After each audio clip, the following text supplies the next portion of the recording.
ওয়ালাইকুম রহমতুল্লাহ। বন্ধুরা, একটা মজার একটা ঘটনা বলতেছি। ঘটনাটা আপনারা যদি মনোযোগ সহকারে শুনেন, তাহলে এই ঘটনা থেকে অনেক কিছু শিখতে পারবেন, আশা করি। এটা বিষয়টা হলো, এক মন্ত্রী বলতেছে, বেড়া আছে না, আমরা জানি বেড়ার পশম দিয়া, লোম দিয়ে কি হয়, যেন কম্বল তৈরি করানো হয়, তাই না? কম্বল বানায় বেড়ার পশম দিয়ে।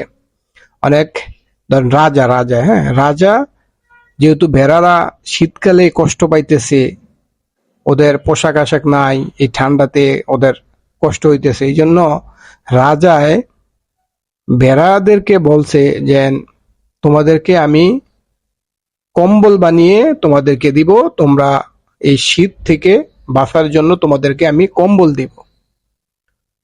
এক ভেড়া আছে, সেই ভেড়া রাজাকে প্রশ্ন করছে, রাজা মশাই, আপনাদের আমাদেরকে কম্বল দিবেন? কম্বল বানানোর জন্য সেই লোমগুলা কোথায় পাবেন?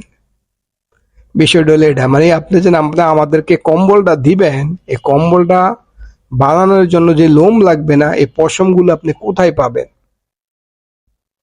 এটা দিয়ে আপনারা কি বুঝলেন? আসলে রাজা যেন ওনাদেরকে কম্বল দিবে, সে কম্বল বানাবে কিন্তু ওদের গায়ের পশম দিয়েই, বানিয়ে ওদেরকে শীত বস্ত্র দিবে।